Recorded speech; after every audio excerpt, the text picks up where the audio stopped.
Okay, so today is going to be the first of several parts of presentations where we talk about units. By no means will we cover every unit that you will come across in your studies at Murray State, but we are going to attempt to cover as many as we can.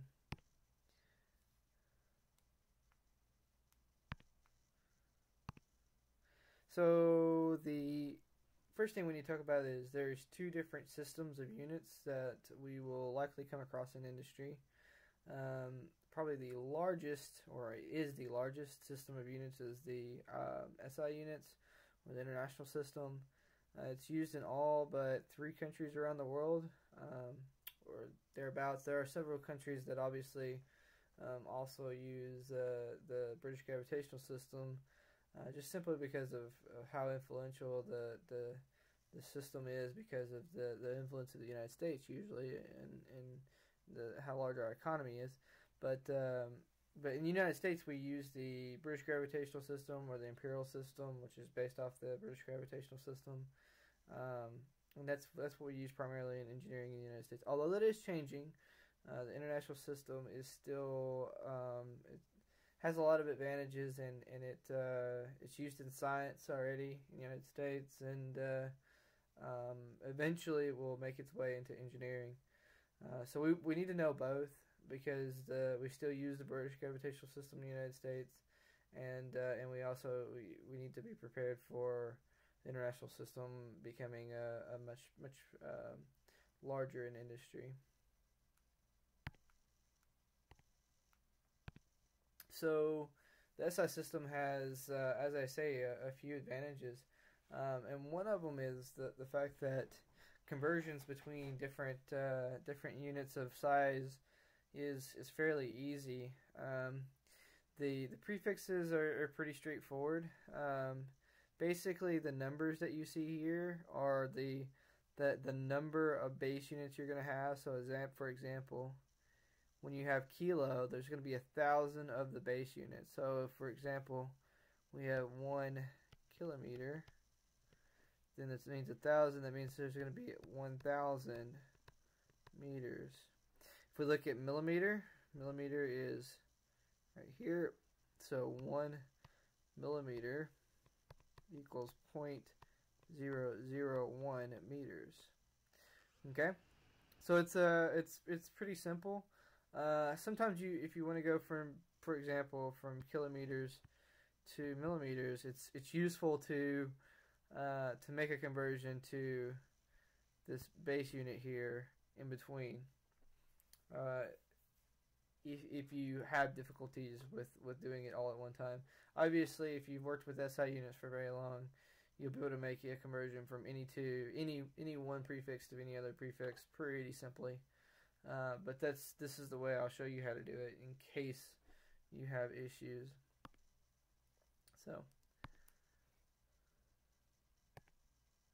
So for example, this is going from kilo to milli, and that's exactly what we just talked about earlier. So for 1 kilometer, we get 1,000 meters, and then of course 1 millimeter equals 0.001 meter.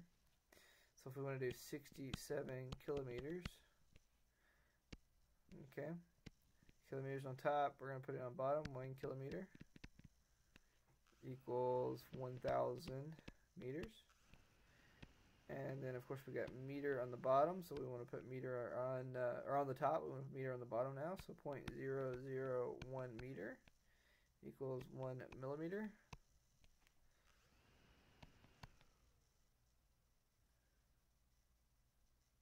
And we should be able to do that conversion and come up with 67 million millimeters. Another way you can do it, if you know the conversion, you can actually do the conversion with by using the decimal moving. So we know we need to move 3 to the right for kilometers and 3 more to the right with millimeters. So you can take 67, put your decimal, 1, 2, 3, 1, 2, 3, fill in your zeros, and you get the same answer. Obviously, this is a little less intuitive for some people. So if that confuses you, then you can do the method above. Okay, so moving forward, we've already talked about time, so we're not going to go too much more over it. Obviously, we both use the seconds. Then you have minutes, you have hours, days, so on and so forth. This gives me a good opportunity to talk about accurate versus precise, and what is accurate and what is precise. So, if you're both accurate and precise, then basically you're hitting you're getting the exact number that you're looking for very, very often. Okay. And if for example you're measuring the time that it takes a part to move from one place to another across assembly line, you have 2 sets of lasers set up and you have some sort of electronic measuring system. You have a very accurate and you have a very precise way of measuring the time there. Okay. Now, if that system is for some reason being ran off of some sort of it's not calibrated properly, for example, you might get the same answer every time, and this is a very good example of something that's not calibrated properly. But you get something that's accurate every time, or that's precise. It's giving the same answer every time, but it's far off from where it's supposed to be. Okay, so this is a good example of something that's not calibrated.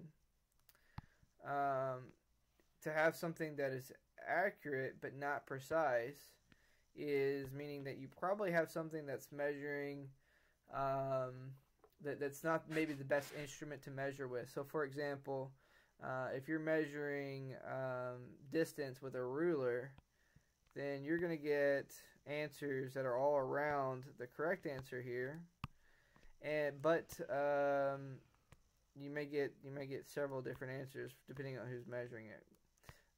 One may be long, one may be short, so on and so forth, but they're probably all around the correct answer. And then to have something that's not accurate and not precise would be like having a ruler that is not properly set up. So it's maybe a ruler that's printed off on a piece of paper, and somehow the scale gets off on it, and so now you've got something that's neither accurate nor precise. Okay. When we talk about accuracy versus precision, it's good to note the difference, because to say something is not accurate is much different than saying something that is not precise. So the two are different there. So with that being said, let's talk about distance and displacement. Primary unit for SI is meter, and primary unit for British gravitation will be the feet. We also use inches, of course. There's yards, there's miles. A meter is larger than a foot. And displacement usually uses the symbol S. D is usually for differentials in calculus, but we won't talk about that.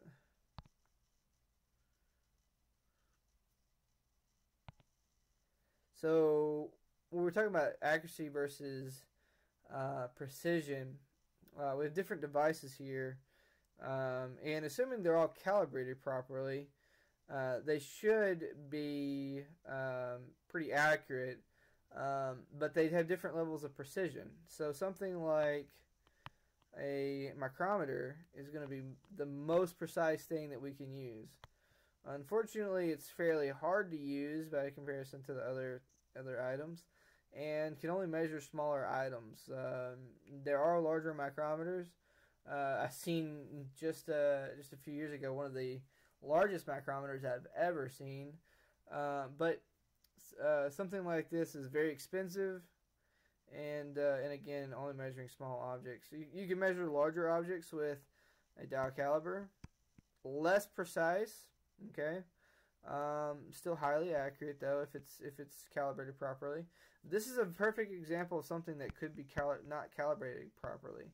We'll talk about that in class, but if you don't zero out your dial caliber before using it, you could have a very precise measurement that's not very accurate because it wasn't properly calibrated. Something like a ruler is now getting to something that's not so precise, depending on who's looking at it and how you're viewing it, from which angle you're viewing. You could have different answers. Different people have different answers for the same ruler. The ruler itself is assuming it's been made properly, should be fairly accurate, but just again a little less precision than the previous two items. When you're measuring with a ruler, it is important to make sure that you are looking straight over whatever you're measuring. We're going to have a little measuring lab, so you can do that, but it's very important to measure looking straight at the whatever you're measuring and not at an angle. Another thing would be like a tape measure. Common mistake for tape measures is not stretching the tape out or to be measuring at an angle. So if you want to measure the length of a wall, you don't want to measure from the bottom corner of one side of the wall to the top corner of another, because now you're getting the height of it included, and so you're not getting the length or the height. You're getting a combination of the two, and so that's not what you're looking for. So make sure you're holding it parallel to whatever it is you're trying to measure. That's the most common issue with a tape measure. Again, getting less precise, but assuming tape measures made properly, it should be fairly accurate.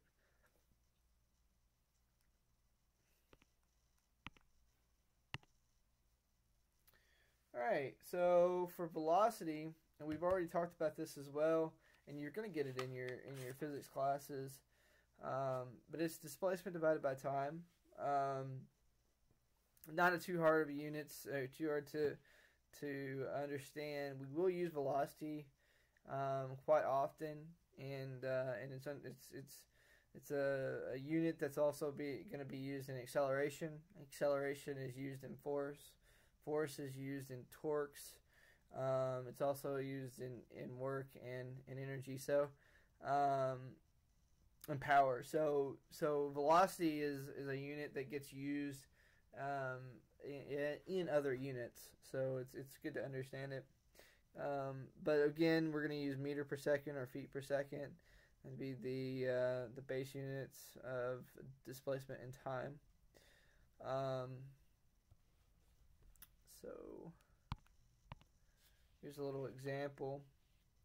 17 meters per second to miles per hour. So we have 17 meters per 1 second. There's 3.28 feet per meter. Meters cancel. There's 1 yard per 3 feet. Feet cancel. And then there's 1 mile for 1760 yards. Yards cancel. 60 seconds per 1 minute. I'm sorry. Seconds cancel. So minute. And then of course we're going to go to hour anyway. So 60 minutes and 1 hour. Minutes cancel. So our final answer is going to be 38.018 repeating miles per hour.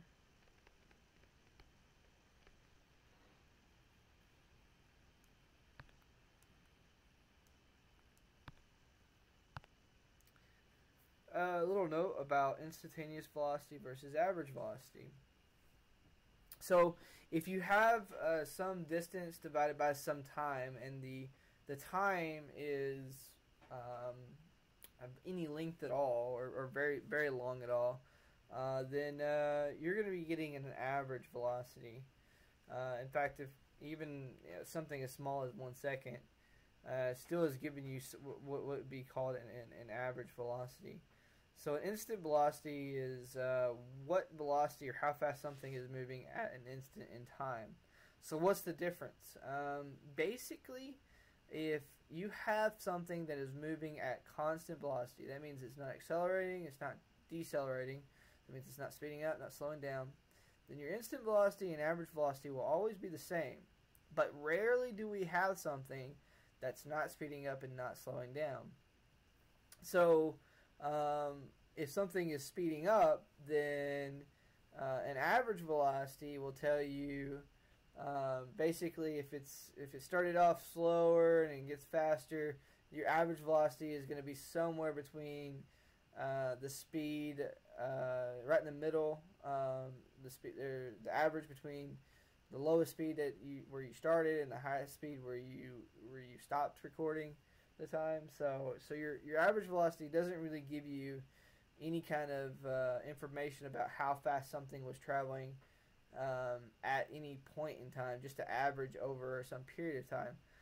Whereas instant velocity tells you how fast you're going at some instant in time. So what is a practical use, or what's a practical example of this? Well, if you're in your car, okay, and you look at your speedometer, it's going to give you an instant velocity. That's how fast you're moving at that instant. Now, I realize if you slam on the brakes, then your speedometer can't always keep up with that change in velocity, but it will give you that for the most part, it'll give you an instant velocity.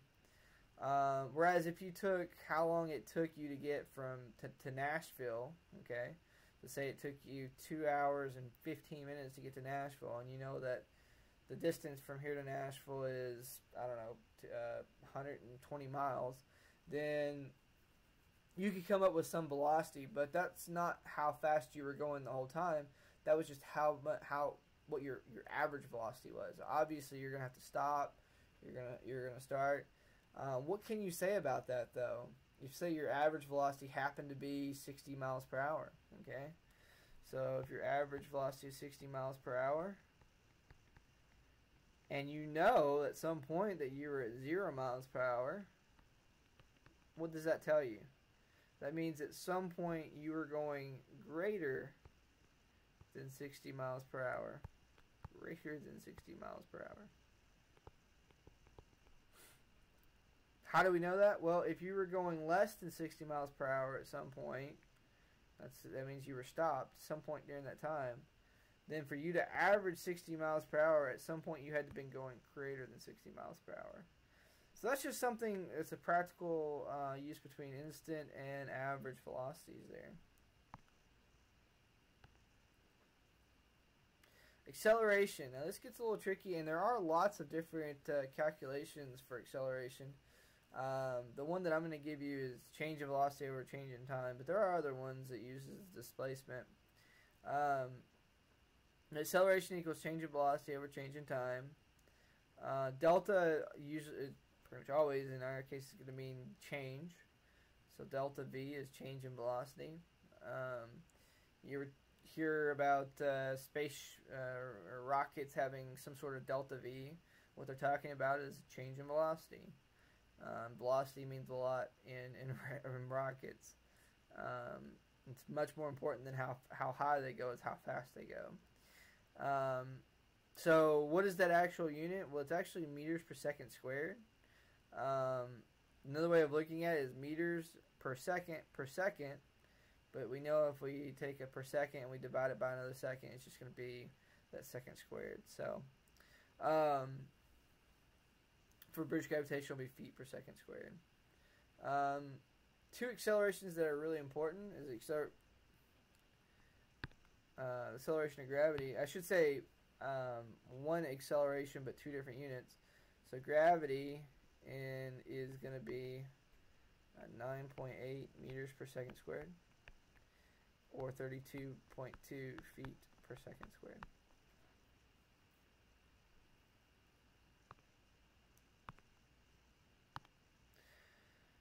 Alright, so we have a car rolling up to a stoplight with a red light. Before it can come completely to a stop, the light turns green, and 12 seconds later, the car is moving at 45 miles per hour.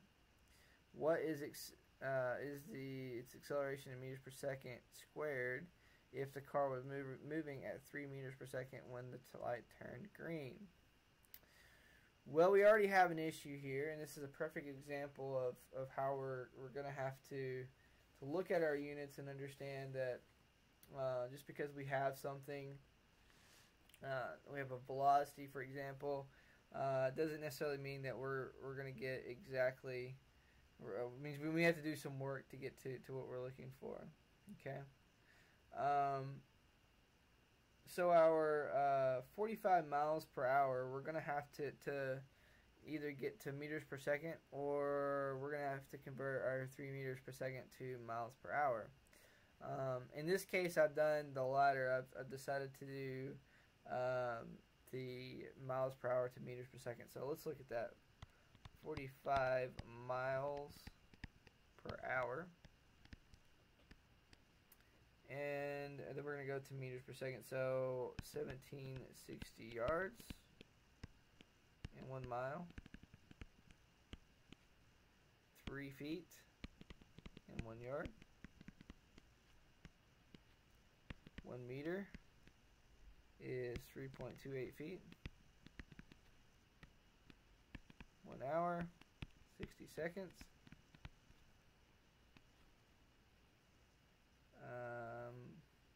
I'm sorry. 60 minutes. Be pretty rough with 60 seconds. 1 minute is 60 seconds. Then our minutes are going to cancel. Hours are going to cancel. Miles, yards, feet, not meter. That's going to give us 20.12 meters per second. Now, what is our change in velocity? Well, change in velocity, delta V, equals velocity final minus velocity initial. So our final velocity is 20.12 meters per second minus 3 meters per second equals 17.12 meters per second. And sorry, meters per second squared. I'm sorry, no, meters per second. We're still in velocity. Meters per second. We're going to acceleration, which is meter per second squared. So what's the time? Time is 12 seconds. So this is where we're going to put in 17 meters per second. Let's go ahead and do the proper 0.12 meters per second divided by our 12 seconds. It's going to give us 1.42 meters per second squared. If you want to see how this right here looks, you can actually rewrite that as 17.12 meters per second, and then you're dividing by seconds, so it's just the same thing as the timesing by 1 over whatever it is, so 1 over 12 seconds. So if we use second times seconds, then of course that's going to give us our second squared. So it's 17.12 divided by 12, and that's going to give us our 1.42 meters per second squared. Alright, one last thing.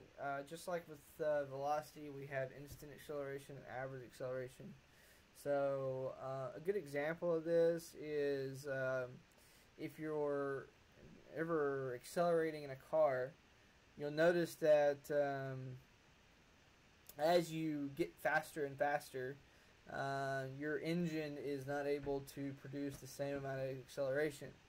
So, for example, when you're in first gear, especially in a manual, and you step on the accelerator, then you're going to get some acceleration. When you change to second gear, even if you keep mashing the accelerator, then you're gonna continue to get less and less acceleration. So your acceleration is decreasing over time. Once you get up to a certain speed, of course, even if you had the accelerator completely to the floor, then at some point you're gonna continue. You're gonna stop accelerating, and you'll have some sort of constant velocity. That'd be the maximum speed of the vehicle. So, but before you get there, of course, you're going to get less and less acceleration. The maximum acceleration you experience should be somewhere at the very beginning. So that concludes our first presentation over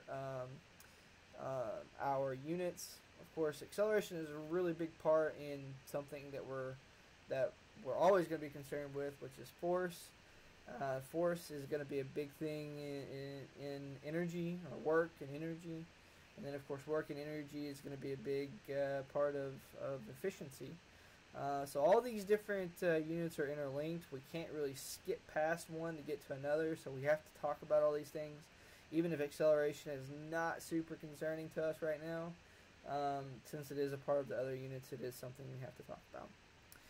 If you have any questions, let me know.